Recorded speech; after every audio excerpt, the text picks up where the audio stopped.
Class में first आने का बेस्ट उपाय हेलो फ्रेंड्स, कैसे कोशिश के लाइव सेशन में welcome welcome welcome. That was a big welcome. आज आप कौन सा चैप्टर पढ़ेंगे? प्राकृतिक संसाधनों का संपोषणीय मैनेजमेंट।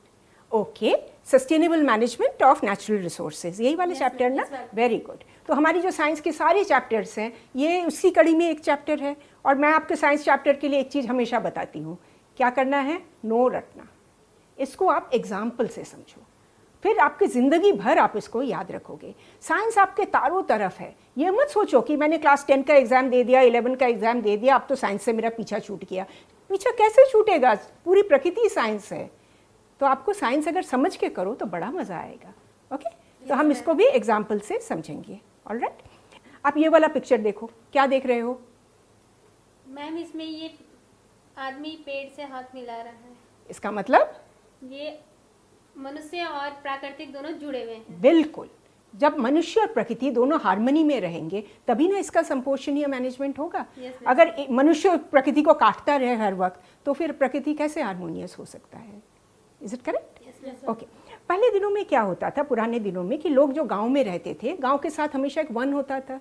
और लोग, गांव और वन, उनके लाइफ एकदम जुड़ी हुई थी। लोगों को अपने घर में कुछ दीवारें बनानी है तो वो क्या करते थे, जाके कुछ बैम्बू काट के, बांस काट के लाते थे, उसको लगाते थे, फिर उसके चारों तरफ एक फ्रेमवर्क बना लेते थे। उनको जानवरों को चारा डालना है, क्या करते थे? वो जंगलों में ले जाते थे, सूखी पत्तियां जो नीचे गिरी रहती हाँ, उनको घास काट के ले घास आते काट थे। के आते बिल्कुल, घर में जलाना है, अंगीठी में जलाना है, तो औरतें गांव में जाकर सूखी टहनियाँ, सूखी लकड़ी, उस सबको उठा के ले आती थी बांध कर इसको यूज़ करने। हाँ बोलो। मैम, वो जाते थे जंगलों में तो पेड़ों को नहीं काटते थे। This is very good question. Actually गांव के लोग ना नॉर्मली पेड़ों को काटते नहीं हैं, वो नीचे की टहनियों को काटते हैं, वो फिर से उग जाती है। Yes, ma'am. पेड़ों को काटेंगे तो पेड़ तो गया, और एक और पेड़ बनाने में कितने साल लगेंगे? बहुत साल लग जाएंगे। पर टहनी काटो तो कुछ महीनों में नई नई टहनियाँ निकल आती हैं। It's a very good question जो आपने पूछा है। और फिर गांव के लोग क्या करते थे, पेड़ों से जो फूल गिरते थे, महुआ के फूल, जो फल होते थे, इनको इकट्ठा करते थे, बाज़ारों में ले जाके बेचते थे। सही है ना? Yes, ma'am. हाँ? तो कई बार आप जब गांव के हाट में जाते, जैसे तेंदू का लीफ होता है, नहीं है, जो बीड़ी बनता है जिससे, वो होता था। ठीक है। और फिर गांव के लोग और ये मधुमक्खी शहद लेते थे, शहद को बेचते थे। और लाख समझते हो, लाख की चूड़ियाँ बनती हैं। हाँ, तो ये कच्चा लाख जो बनता है, इसको ले जाके बेचते थे और फिर व्यापारी ले जाकर फिर चूड़ियाँ वगैरह बनाते थे। और कई जगह पे आप देखते थे हैंडीक्राफ्ट, जो गांव की औरतें, ये देखते हो, बांस काट के छिलका निकाल कर बास्केट बना रही हैं, झाड़ू बन रहे हैं, रस्सी बना रहे हैं, कितनी सारी चीज़ें करते थे। मैम, ये सब तो काम आज भी लोग गांव में करते हैं। बिल्कुल सही है, बिल्कुल सही है। घर, गांव के पास वन है, और वन और उनका जीवन दोनों एक साथ ओतप्रोत बिल्कुल एक साथ मिला हुआ है। और जिनके पास बहुत सारे पशु हैं वो ले जाते हैं चराने के लिए। कभी जहाँ वहाँ के ख़त्म हो गए तो कहीं और ले जाते हैं, फिर जब उग जाती है फिर वापस ले आते हैं उनके पास। कुछ लोग हंटिंग भी करते हैं, शिकार भी करते हैं जंगल में। ठीक है ना? तो इतनी सारी चीज़ों में गाँव के जीवन के साथ बिल्कुल मिला हुआ था। फिर अंग्रेज़ आए, उन्होंने उपनिवेशवाद किया हमारे यहाँ पे। तो अंग्रेज़ों को ना जहाज़ बनाने के लिए ओक की पेड़ की बड़ी ज़रूरत थी। तो उन्होंने अपने देश के तो सारे पेड़ काट ही डाले और हमारे देश के भी पेड़ काटने लगे। फिर अचानक एक दिन उनकी नींद खुली और उन्होंने कहा, हमारे देश के तो ख़त्म हो गए, अब इंडिया का ना ख़त्म हो जाए, तो जल्दी जल्दी यहाँ पे कुछ कानून लगाओ कि लोग वन में जा नहीं पाए। तो उन्होंने इंडियन फॉरेस्ट एक्ट बनाया 1927 में। वनों को बांट के 3 तरीके के नाम दे दी। एक को बोला आरक्षित वन या रिजर्व्ड फॉरेस्ट, वहाँ पे कोई जा ही नहीं सकता है। जो ट्रेडिशनल एक्टिविटीज़ करते थे ना, जो मैंने आपको इतनी सारी चीज़ें बताई, कुछ भी अलाउड नहीं, कोई नहीं जा सकता। सेकेंड टाइप ऑफ वन जो था उसको उन्होंने नाम दिया प्रोटेक्टेड फॉरेस्ट, संरक्षित वन। Absolutely correct. संरक्षित वन में क्या था कि आप जा तो सकते हो पर आपको परमिट लेना पड़ेगा, और उस परमिट के लिए ना मोटा पैसा जमा करना पड़ता था। अब गांव वाले के पास इतना पैसा कहाँ से आएगा, वो कहाँ से जाएंगे? और तीसरा तरीके का जो वन था, उन्होंने कहा ग्राम वन, जो आपके ना जैसे खेतों के चारों तरफ थोड़ा सा पट्टी लगा हुआ है, गांव के चारों तरफ जो पेड़ पौधे हैं, बोला वहीं पे आप रहो और उसी का आप इस्तेमाल कर सकते हो। तो लोगों की जो ट्रेडिशनल लाइवलीहुड थी वो तो सारी बिगड़ गई, वो कहाँ जाते? इंडिपेंडेंस के बाद भी यही नियम चलते रहे। ठीक है। और जो परमिट खरीद सकते थे वो थे रिच बिजनेसमैन, जो मतलब जो टिम्बर का, लकड़ी का व्यवसाय करते थे, देखो सारा पेड़ काट काट के ले जा रहे हैं। काट तो रहे हैं पर लगाना भी तो ज़रूरी है, वो क्यों करेंगे? उन्हें तो बिजनेस करना था, लकड़ी ले गए, उससे फर्नीचर बनाया, मकान में लगाया, ठीक है। और है कागज़ इंडस्ट्री, उनको भी आप जानते हो ना, पेड़ का पल्प बना के उससे कागज़ बनता है, कागज़ इंडस्ट्री। फिर वो यूज़ करते थे, जैसे आपके क्रिकेट बैट बनते हैं, इस तरह खेल कूद का सामान के लिए भी इस्तेमाल होता था। कॉस्मेटिक इंडस्ट्री में सुगंधित तेल निकालने के लिए, और ये देखो ये सब घर सजावट की चीज़ों के लिए, पूजा के सामान के लिए, इन सब चीज़ों के लिए वो पेड़ काट काट के ले जा रहे थे। पहले के लोगों को क्यों लगता था कि गाँव वाले लोग पेड़ काटते हैं? अब उनको लगा ऐसा कि गांव वाले लोग पेड़ काटते हैं, पर अगर आप पूरी को सोच के देखो, गांव वाले लोग तो पेड़ की टहनी को काटते हैं, पेड़ को कम काटते हैं ना, पर पेड़ को मेन काट रहे थे व्यवसायी लोग। अच्छा ठीक है। इसके साथ एक और इंडस्ट्री आई, और वो थी फार्मा इंडस्ट्री, जो दवाइयाँ बनाती हैं। फॉर एग्जाम्पल आप देखो, ये बनता है, सिर में दर्द होता है तो हम क्या करते हैं, एस्प्रो लेते हैं ना, एस्पिरिन, डिस्प्रिन, ये सब लेते हैं ना। तो इसका जो केमिकल है सैलिसिलिक एसिड, ये आता है विलो नाम के पेड़ से। तो विलो पेड़ से खूब काट काट के इसके जो छाल होती है, इसके छाल से वो निकालते हैं। अच्छा, एक पेड़ आती है हिमालयन यू, ये तो प्राय ख़त्म ही होने वाली है, क्योंकि इसकी जो छाल है इसमें से एक दवाई निकलती है टैक्सोल, वो कैंसर के ट्रीटमेंट में बहुत काम आती है। तो इसके लिए मतलब बहुत ज़्यादा ही लोगों ने इसका निकाल लिया है। और आप मलेरिया होता है तो आप सुना है ना, लोग क्लोरोक्विन लेते हैं, क्विनीन लेते हैं। ये आता है सिंकोना पेड़, देखो इसके छाल से बनता है क्विनीन, इसके छाल से जो एक्सट्रैक्ट निकलता है उससे क्विनीन बनता है। तो फार्मा इंडस्ट्रीज़ ने भी इसको खूब इस्तेमाल किया। तो ना अब मैं आपका सवाल जवाब देती हूँ। ये सारे काट तो रहे थे, और तब परमिट खरीद रहे थे, पैसा मिल रहा था, किसी ने इसके बारे में सोचा नहीं। पर 1960s 1970s में थोड़ा फॉरेस्ट ऑफिसर्स को लगने लगा ये बात गलत हो रही है, क्योंकि सारे जंगल तो ख़त्म हो जाएंगे ऐसे कर करके, अब क्या किया जाए। तो फिर उन्होंने सोचा नहीं, जो पारंपरिक तरीका था वही बेटर तरीका था, क्योंकि गांव के लोग जंगल को अपने जीवन का हिस्सा मानते हैं, उसको उसका व्यवसाय सिर्फ नहीं सोचते हैं, बहुत कुछ उसके बारे में सोचते हैं। तो उन्होंने जाके अलग अलग जनजातियों को देखा। जैसे राजस्थान में एक जनजाति है बिश्नोई, ये देखो वहाँ जो एक ये जानवर है ब्लैक बक, काला हिरन, काला हिरन को तो ये भगवान मानते हैं। और ये देखो औरतें काला हिरन को पालने में रख के पाल रही हैं, एक छोटा सा बच्चे को ले आके पालने में रख के इसको पाल रही हैं, इतना प्यार करते हैं काला हिरन से। और वो मतलब इसको अपनी ज़िंदगी से ज़्यादा प्यार करते हैं, ठीक है। इसी तरह उन्होंने देखा कि छत्तीसगढ़, फिर आप झारखंड, असम, साउथ इंडिया के जितने स्टेट्स हैं, हर जगह जहाँ जनजातियाँ हैं, सब पेड़ों की पूजा करते हैं।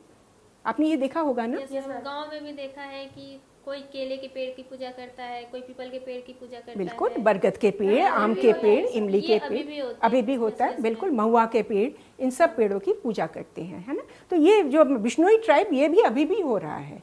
तो जब फॉरेस्ट ऑफिसर्स ने देखा कि गांव के लोग तो जंगल को अपनी ज़िंदगी का हिस्सा मानते हैं, और उन्होंने देखा कि कई आंदोलन भी हुए थे, जैसे 1970s में हुआ टेहरी गढ़वाल में चिपको आंदोलन। कॉन्ट्रैक्टर पेड़ काटने आया तो गांव की औरतें जाके पेड़ को दबा के खड़ी हो गई कि पेड़ काटने से पहले हमें काटना पड़ेगा। इस तरह के कई आंदोलन हो चुके हैं। अभी रिसेंटली 5-6 साल पहले ये हुक्म सिनान बोल के एक जगह है पश्चिम बंगाल में, वहाँ भी हुआ था। वो कॉन्ट्रैक्टर आए थे तो गांव की औरतें वो हसिया और लाठी ये लेके चले गए पेड़ों को बचाने के लिए। तो जब कॉन्ट्रैक्टर ने पूछा, अरे मैं पेड़ काट रहा हूँ, तुम्हें क्या तकलीफ़ है? तो उन्होंने बोला, कोई माँ को काटता है? मतलब वो पेड़ को अपनी माँ का दर्जा देते हैं। तो जब फॉरेस्ट ऑफिसर्स ने ऐसा देखा तो उन्हें लगा कि गांव वालों से के साथ मिलकर अगर हम फॉरेस्ट बढ़ाएं तो ये तो संपोषणीय विकास होगा, संपोषणीय मैनेजमेंट होगा। तो 1970s में का एक केस स्टडी है, आराबरी केस स्टडी। आराबरी पश्चिम बंगाल में एक जगह है जहाँ साल के वन थे, देखो सारे काट पीट के खाली हो रहे थे। तो तब एक फॉरेस्ट ऑफिसर आए, AK बैनर्जी, उन्होंने देखा कि जंगल के जो जनजातियाँ थी इनका तो काम खत्म हो गया, तो ये क्या करें? वो अपना हक मांगने के लिए वो नक्सलबाड़ी मूवमेंट में ज्वाइन हो गए। ये एक बहुत उग्रवादी मूवमेंट था, ज़मींदारों से, व्यवसायियों से मारपीट करके उनसे छीनने की मूवमेंट था कि तुमने हमारी चीज़ छीनी, हम वापस छीनेंगे। तो लॉ एंड ऑर्डर सिचुएशन तो बिल्कुल ही ख़राब हो चुका था। तो मिस्टर बैनर्जी ने कहा कि हम इसको दूसरी तरीके से करेंगे। गांव वालों को बुलाया और कहा, चलो हम सब मिलके पेड़ लगाते हैं, और आप जंगलों में जाओ, पेड़ों की देखभाल करो, जो टहनियाँ पत्तियाँ इसको आप जरूर लो, जो नीचे घास वास है उसको आप काटो, शहद हो रही है तो उसको आप लो, पर साथ साथ आप पेड़ों को बचाते रहो। और आज अराबरी देखो क्या सुंदर हरा भरा है। Yes ma'am.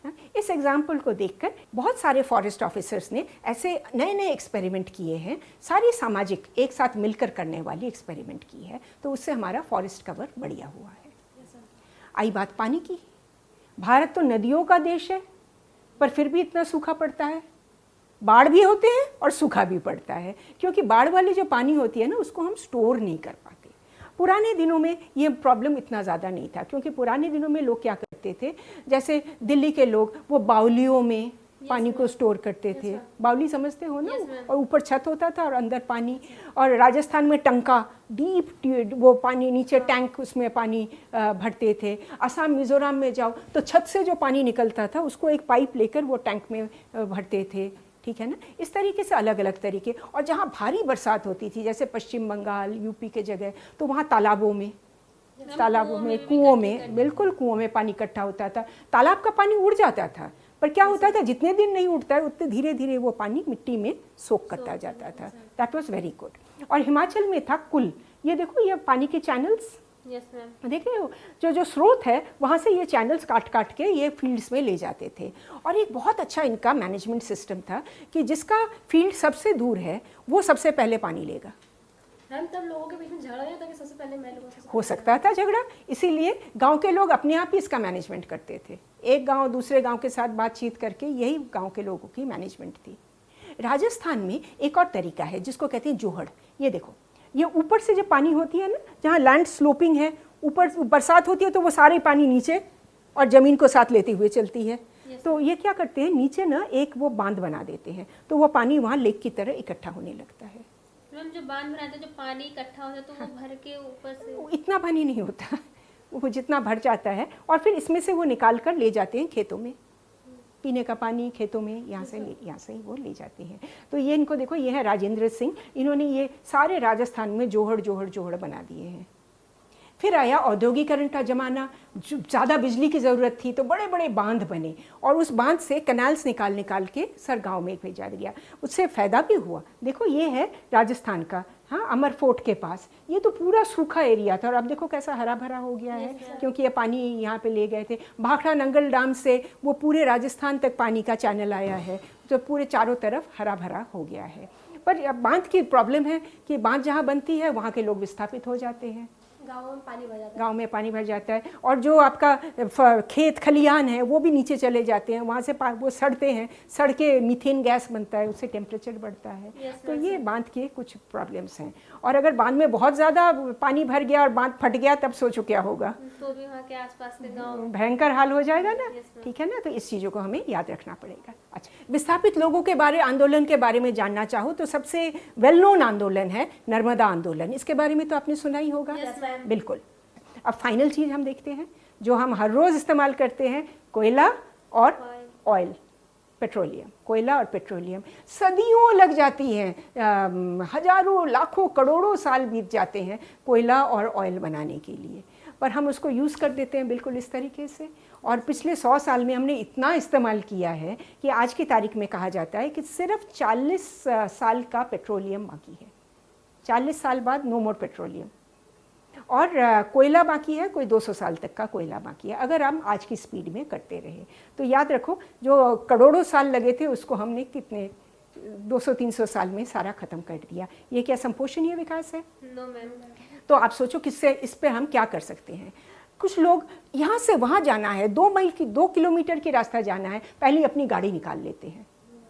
उसकी जगह पे हम क्या कर सकते हैं? पैदल जा सकते हैं, साइकिल चला सकते हैं, सेहत के लिए बहुत अच्छा है। हाँ, हमारे घरों में बड़े बड़े लाइट्स लगाए, या आप LED लाइट लगाओ, CFL लाइट लगाओ, उससे फ़ायदा होता है ना। चलो, आप एक बड़ी बिल्डिंग में गए हो, 4 तला 5 तला आपको जाना है, हाँ, तो लिफ्ट भी है, सीढ़ी भी है, किस में आपका किफ़ायती रहेगा? ऊर्जा। लिफ्ट में करोगे तो बहुत ऊर्जा लगेगी, सीढ़ी में चलो आपकी हेल्थ भी अच्छा, एंड आप संपोषणीय विकास भी आप कर रहे हो, है ना। सर्दियाँ के मौसम है, आप घर में हीटर लगा सकते हो, या आप दो स्वेटर और पहन लो, 2 स्वेटर और पहन सकते हैं। संपोषणीय विकास। तो यही रहा आपका संपोषणीय विकास का चैप्टर। एग्जाम्पल से देखोगे तो कौन सा प्रॉब्लम है?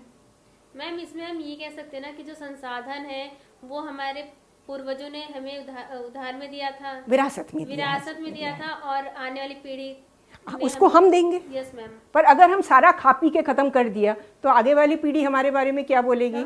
मैम जैसे हम कहते हैं अपने जो हमारी पीढ़ी चली गई उन्हें हम कहते हैं कि हमारे लिए ये नहीं छोड़ा, वो नहीं छोड़ा, हमारे आने वाली पीढ़ी भी हमें ऐसे ही कहेगी कि हमारे लिए सब खा गए, हमारे लिए कुछ भी नहीं छोड़ा उन्होंने। Yes, ma'am. वो तो गलत होगा। इसलिए हमें संपोषणीय विकास करना है। तो ये रहा आपका सारांश, और इसका सारा राइट अप आपको मिल जाएगा हमारे ब्लॉग पोस्ट में। आप तो हमारे साथ जुड़ ही गए हैं, thank you very much for that. और हमारा जो फेसबुक, इंस्टा, मौज, शेयर चैट, इन ट्विटर, इन पर हम हर रोज़ मोटिवेशनल पोस्ट डालते हैं। आप लोग देखते हो मोटिवेशनल ma'am. पोस्ट ना? तो ये मोटिवेशनल पोस्ट आपको अच्छा लगेगा। अगर आपको अच्छा लगे तो हमें तो और भी ज़्यादा अच्छा लगेगा। Thanks for watching. क से कोशिश।